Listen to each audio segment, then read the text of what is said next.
Now we move on to the prelude of next week. I'm not going to go into the final aspect. I'm just going to prelude it. And that is the issues of the political and military conquests. We're not going to talk about those ones today. We'll just introduce it. We're going to get into it next week, insha'Allah ta'ala. So Abu Bakr as-Siddiq was only Khalifa for barely 2 years and something. Okay, he did not have much time. And of those 2 years and a few months, in fact, more than half of it was spent in the wars of Ridda. More than half of Abu Bakr as-Siddiq's Khilafah was spent in the wars of the Ridda. So there was very little time to think about broadening Islam beyond that scope. However, in the last year of his life, that was when the wars of Ridda were finished and Khalid ibn Walid has basically dealt with all of the murtaddun. Now Abu Bakr as-Siddiq decided to expand the Muslim ummah. And he concentrated on two areas.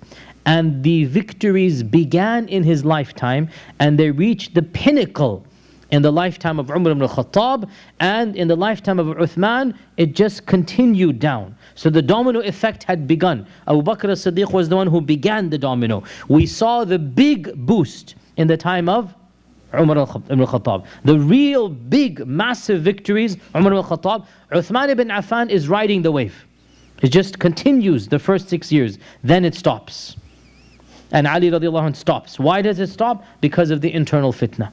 Okay, so for 12 years, expansion pretty much stopped, 10 to 12 years. Then, in the time of the Umayyads, it began to expand in only pockets here and there, but those pockets slowly continued to trickle until they eventually reached from Andalusia, from Spain, all the way to China. This happened in the time of the early Umayyads. And then it simply ceased. Khalas, it fizzled out. And the ummah pretty much remained as it is from the time of the Umayyads up until now, other than small expansions and pockets here and there. The most recent one being Bosnia and Herzegovina and the Ottoman Empire in the 1830s. This is barely less than 200 years ago when the Ottomans basically entered in and conquered a small part of Europe. And because of this, Bosnia and Herzegovina, as we know, are now majority Muslim lands. Otherwise, and of course we lost a few lands, Andalusia. What else did we lose? What else did we lose? That was long. We never really controlled it per se. Sicily, Cyprus.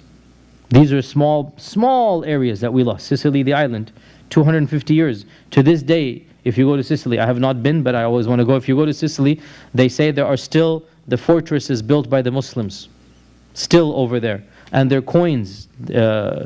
They have coins from that time frame that clearly are in Arabic, and much of their civilization and culture owes itself to the influence of the Arabs. Even their language, their version of Italian that they speak, there's much more Arabic heritage in it, because for 250 years they were controlled by the Muslims. So the point being, by and large, the big expansions occurred in the time of Umar ibn al-Khattab and then the early Umayyads.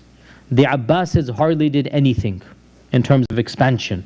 They did a lot internally, but expansion hardly anything. And also the Mamluks and whatnot, by and large there was internal stuff. In any case, back to our topic, Abu Bakr as-Siddiq concentrated on two regions. And those are Iraq and Sham. Iraq and Sham. These are the two regions that he concentrated on. Now, today, what I'm going to talk about, I'm not going to talk about the battles right now, because that will be inshallah next. And also, by the way, I will not go over each and every battle, because this is not the seerah. We just want to overall talk about what happened, the one or two famous battles and incidents, and move on.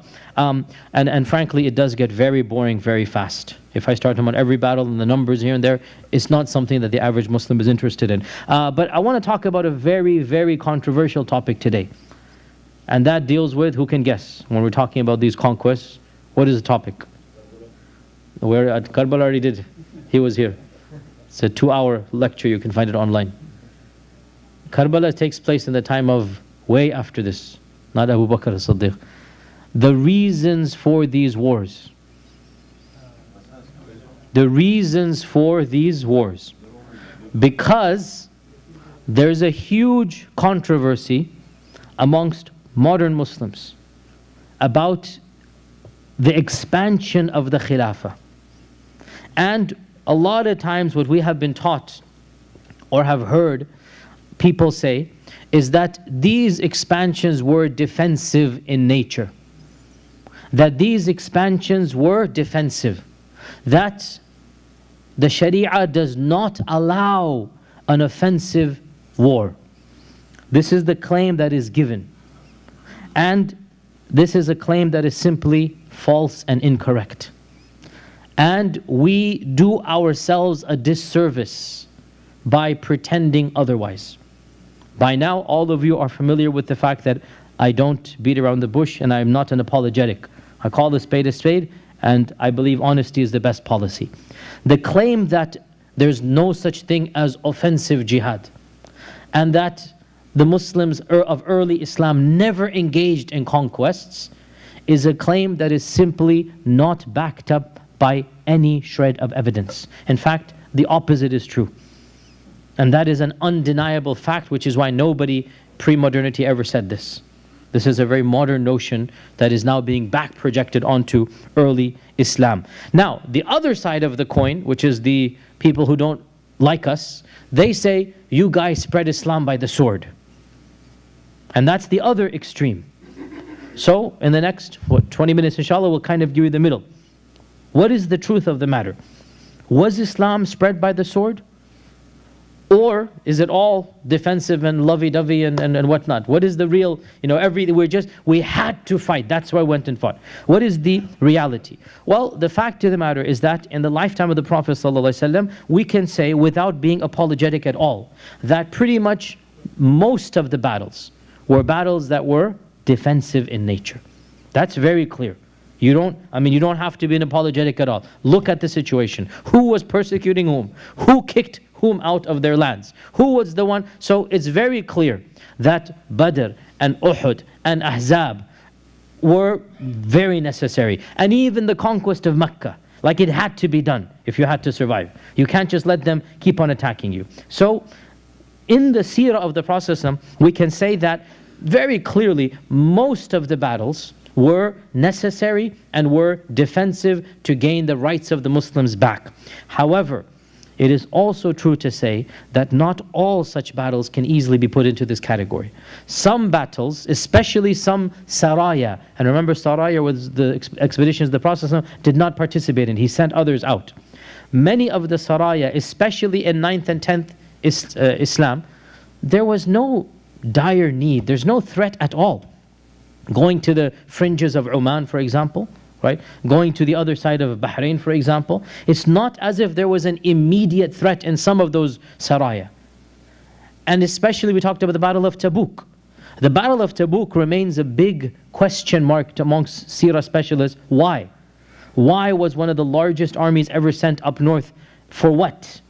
And in reality, it seems one of the strongest reasons is to show the powers up north that Muslims meant business and that they are going to attack, which is why Abu Bakr As-Siddiq took the initiative to attack. Followed the same route when he went to attack Sham. Same route of Tabuk, and he went from Tabuk onwards. So the process was basically setting the precedent for them. Now, whatever is the case about the time of the Prophet, there is simply no denying that the Khulafa al-Rashidun and the Umayyads engaged in offensive conquest of other lands.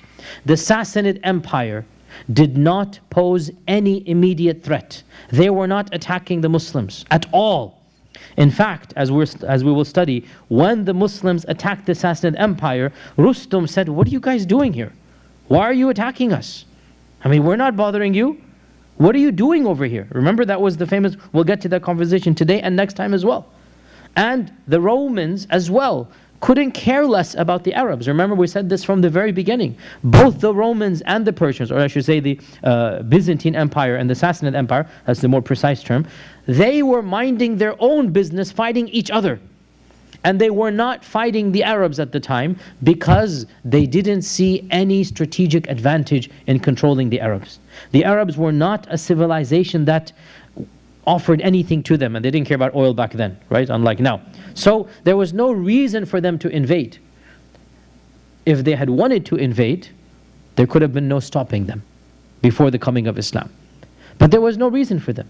Now that Islam has conquered and is solidified, there was still no immediate reason for them to invade. There's no threat at all. And yet Abu Bakr as-Siddiq sent armies of tens of thousands of people. And Umar ibn al-Khattab followed suit. And the same goes when Umar ibn al-Khattab sent Amr ibn al-As into Egypt. Egypt was not sending any army into Arabia. And Amr ibn al-As with 4,000 people said, give me 4,000 people, I will give you Alexandria, which was the capital of that region. I'll give you Alexandria. Why? What was Alexandria doing to the Muslims? Nothing. So the claim that, oh, all of this is a defensive battle, frankly, it's not proven by anything. And it goes against common sense. Why would you send tens of thousands of people when there's no threat at all? And the fact of the matter, therefore, there is simply no denying this. And the same goes, by the way, even for our lands of India, of Sindh, Makran. Why would okay, it's true that a pirate or a small mini lord basically irritated some of the Muslim, traders, there's no doubt. But you don't send an army to attack because of a trade dispute. Think about it. You don't send an entire naval expedition to conquer land, which is what happened in Sindh. They conquered land and they established, the Umayyads established an extension of the Umayyad dynasty over there.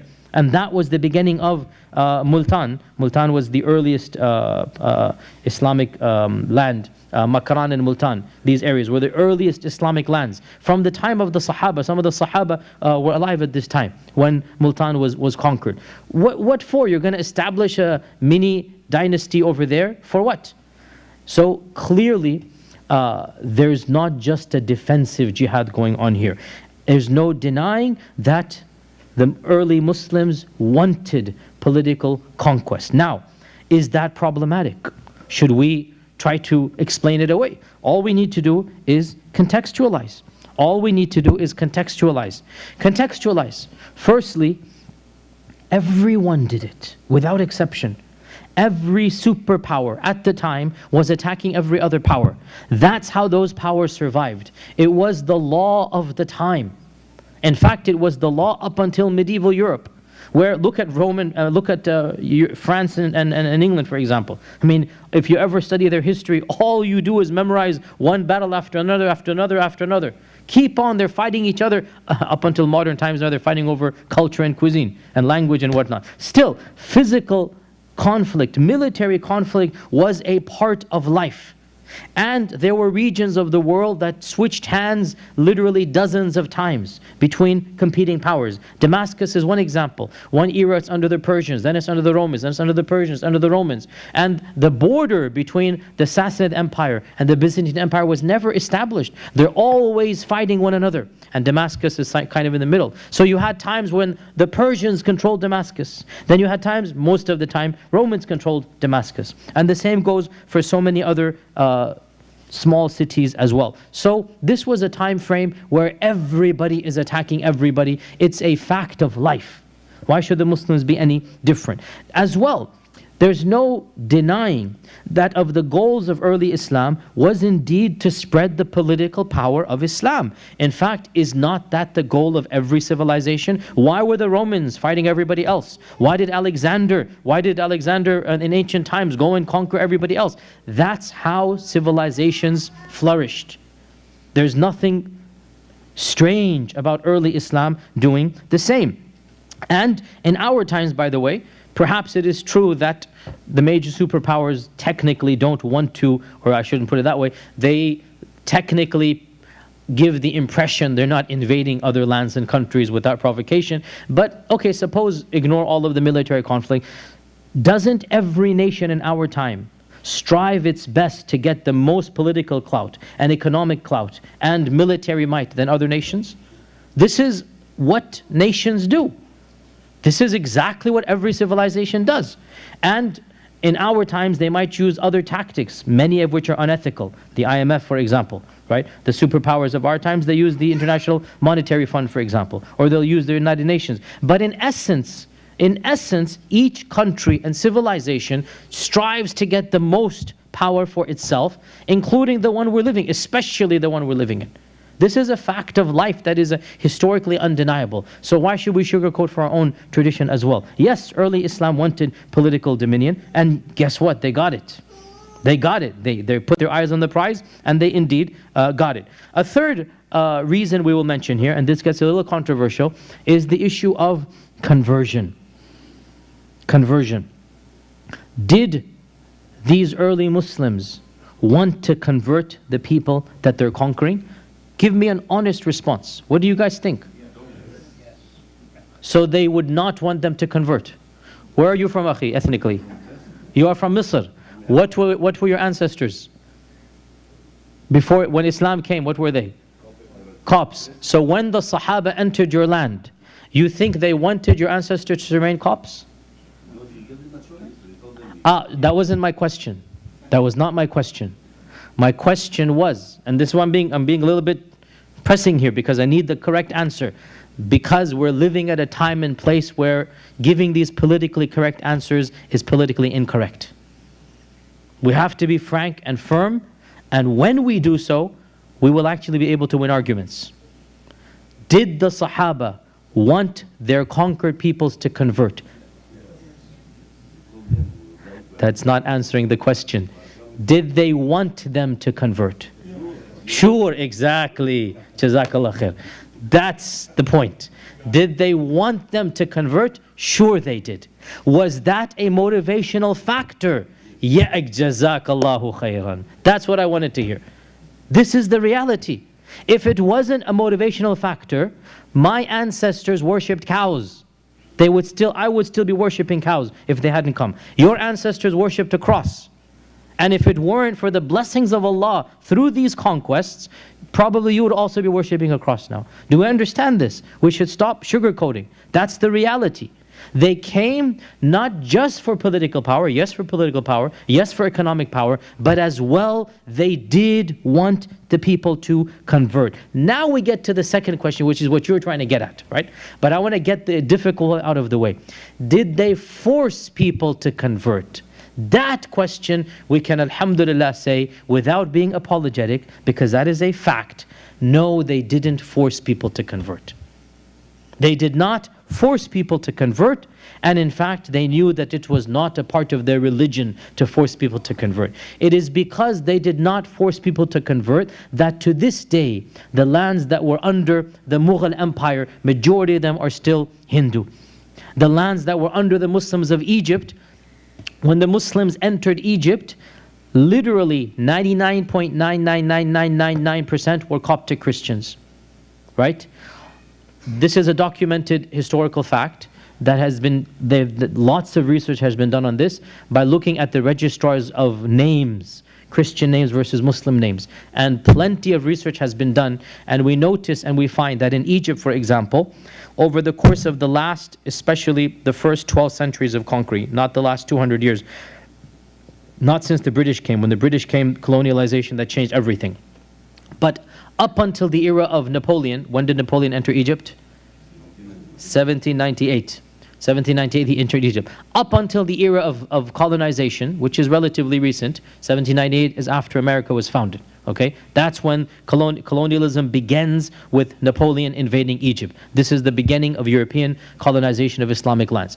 Up until that point in time, the conversion rate from Coptic Christianity to Islam never spiked at one time from 0 to 100. Rather, we see from the conquest of Islam up until Napoleon, slowly the numbers just continue to increase until they kind of peter out at 90%, which is what Egypt is now.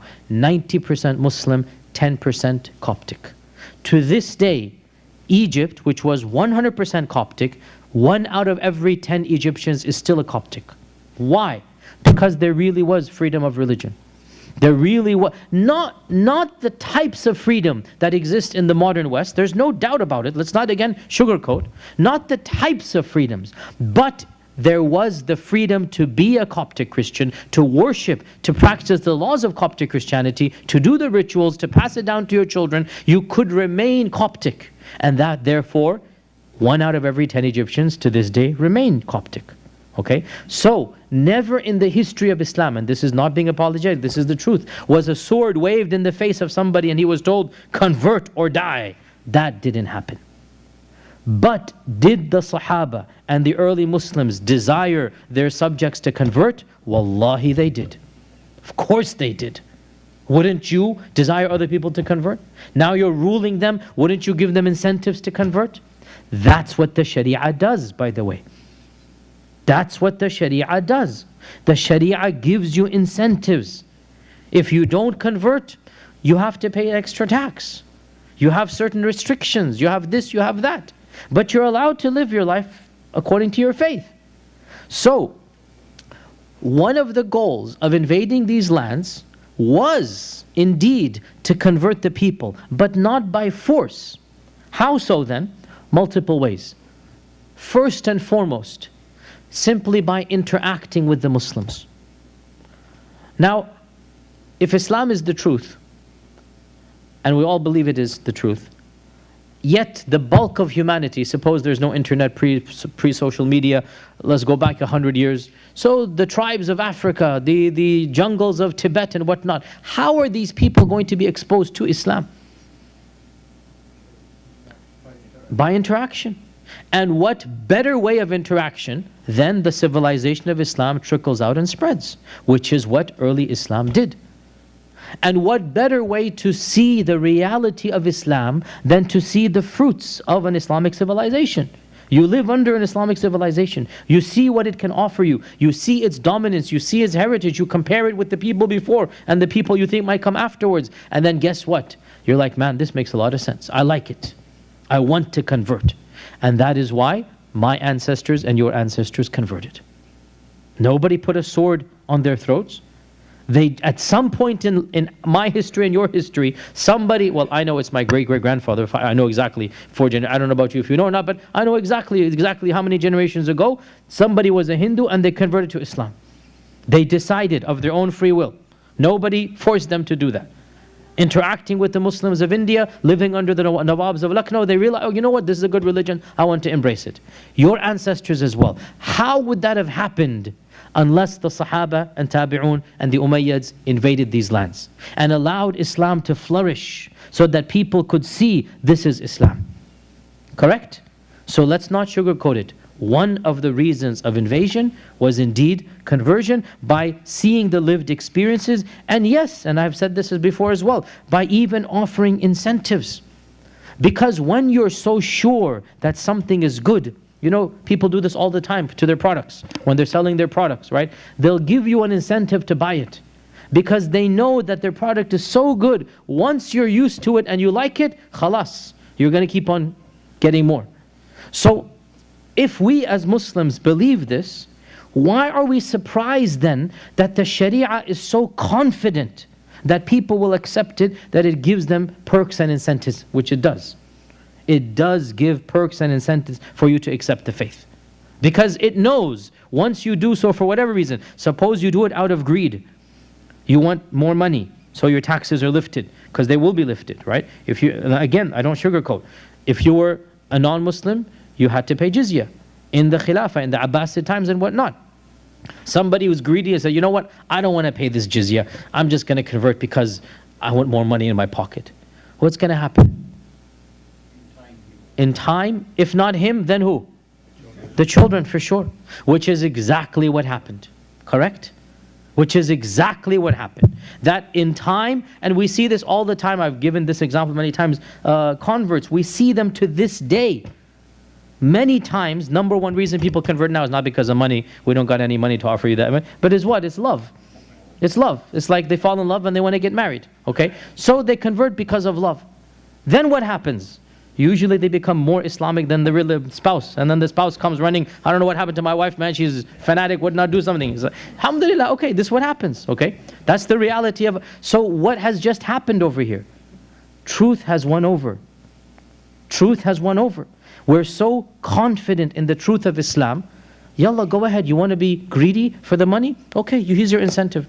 But we know eventually it's gonna come inside of you.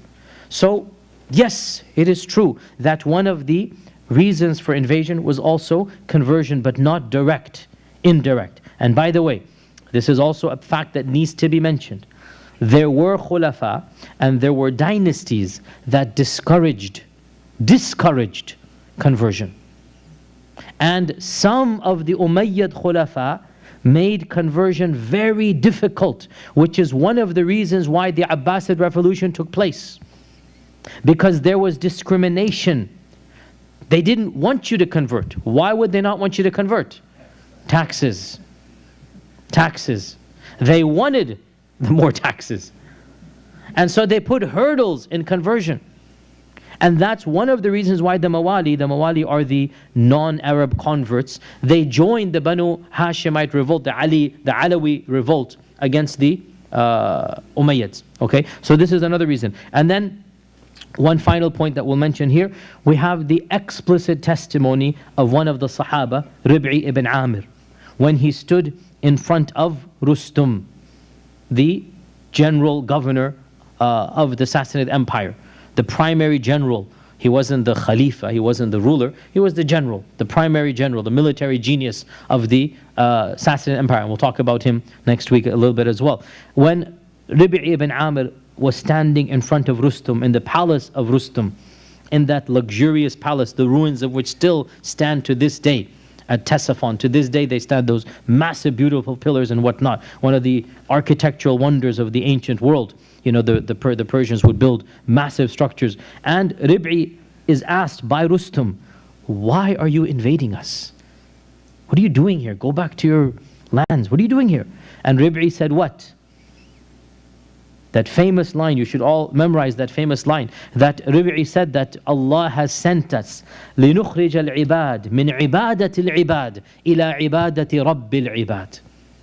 Allah has sent us so that we take mankind from worshipping others of mankind to worshipping the Lord of mankind. وَمِن جَوْرِ الْأَدْيَانِ إِلَىٰ عَدْلِ الْإِسْلَامِ. And from the tyranny of all false religions to the justice and truth of Islam. وَمِن ضِيقِ الدُّنْيَا إِلَىٰ سَعَةِ الْآخِرَةِ. And from the confines of this world to the beauty of the next. Now, Rib'i's motivation is what?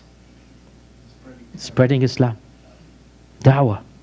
How can you deny this? It's in his testimony, standing in front of the Persian general. Why have you come here? We have come لِنُخْرِجَ الْعِبَادِ مِنْ عِبَادَةِ الْعِبَادِ إِلَىٰ عِبَادَةِ رَبِّ الْعِبَادِ. Memorize this, simple. The Sahaba themselves are telling you their motivation. It wasn't money. Yes, the Umayyads and some of them, the prime motivation was economic, but there's nothing wrong with that. Civilizations need that as well. The Sahaba, their primary motivation was what? They understood this is the way to spread Islam. Not by waving the sword in front of the necks of people, but by showing Islam as a civilization. By ruling as a dominant military and political force, the people see this is Islam and then they choose to embrace it, which is exactly what happened in the history of humanity, in the history of the Ummah. All of us, look, we have people from Africa, from India, Pakistan, from Egypt, from Timbuktu, from where, how? All of our ancestors had other faiths. All of us. Where did this Islam come from? It's because Islam spread as a dominant political force. This is offensive.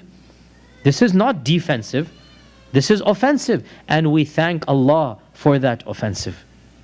We thank Allah for that, and that is why Islam spread the way that it is. Now, the final point here, and by the way, so this whole point of spreading what you think is the truth, why are we so embarrassed about this when this is exactly what our own country and every other military superpower in our world does today? They go fighting for what?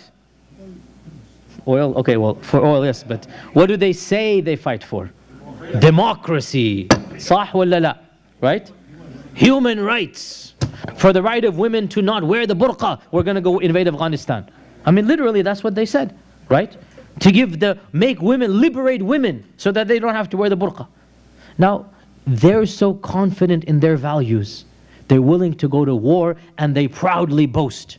We're invading to spread democracy. We're going to bomb democracy into them. We're going to show them what human rights is by our 20-ton bombs. Okay, khalas. By throwing tons of bombs, you're going to show them human rights. But they're confident enough to say this.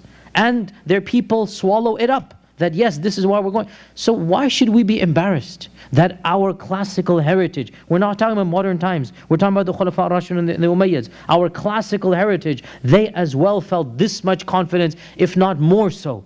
We have the truth and we're spreading the truth. Sah? This is what happens, right? Now, here is where the big question comes. And that is, does this mean that we have to resurrect that understanding? That's why a lot of Muslims now, especially in light of ISIS and Al-Qaedah and all of these weird groups, that's why a lot of Muslims now, they're like worried to even say what I just said. Because it's very easy to take snippets of what I just said, which is what Fox News will do anyway, and put it online and say, oh, radical preacher and whatnot. That's understandable. It's understandable, okay? Which is why we also have to make a very simple and clear disclaimer. We're talking about the past. And we're talking about the Khulafa ar-Rashidun and the Umayyads and the spread of Islam in the 7th century. Do we have to resurrect those ideas in our times and follow some of those same notions? Well, ISIS thinks so. But what percentage does ISIS represent of the Ummah? Where are the rest of the ulama of our Ummah? As we all know, the bulk of the ulama, the vast majority, in fact, the ulama, period, because ISIS does not have ulama, Qaeda does not have ulama. Pretty much all ulama of all stripes, from Deobandis to Ikhwan to Azharis to Salafi, the bulk of the ummah basically, they all understand that we're living in different times. That there's now a United Nations, there's peace treaties, there's borders. There were no borders in medieval Christianity. Forget medieval Islam. There were no borders in Europe up until, the Treaty of Westphalia was a 16, you should know this, a 16, where's your daughter? Ask her, the history expert. 16 something, Treaty of Westphalia. The Treaty of Westphalia is when nation states were born. This is before this time. There were no borders, no boundaries. Look again at France and England, always attacking one another. World War I is what codified some boundaries. And then even then, and we're constantly redrawing the map. Before 1700s, there were no border states. So things have changed. And pretty much everybody, that's anybody, says nowadays the concept of offensive jihad does not make sense. Nowadays, we don't have to now resurrect this thing. There's no need to do this. And this is the fatwa of Shaykh Qardawi, his latest book, and in all likelihood his last one is already, 85 years old. May Allah give him a long life. But Shaykh Qardawi's latest book, magnificent, huge volumes, the Fiqh of Jihad is called, Fiqh al-Jihad. And he wrote it in a post-9/11 world. He wrote it because of all of these groups, Al-Qaedah and whatnot. This is before ISIS came along. And it was a refutation of this. So his book, thick volumes, Fiqh al-Jihad. In it are sections about the United Nations, are sections about borders. And he basically says what all the ulama are saying, that in our times, with these treaties, with these international boundaries, it is actually in everybody's interest that peace reigns in the world. We shouldn't be attacking and fighting and doing offensive jihad. And he goes, these days, the jihad now is not of the sword, it is of the pen and the intellect and the mind and social media and whatnot. So this is mainstream Sunni fiqh. Therefore, what we have said about Islamic history, there's no need to sugarcoat it. It is as it is, and we thank Allah that that's what happened. But we do not have to resurrect it in our times. We do not have to bring back on offensive jihad. And offensive jihad has many conditions.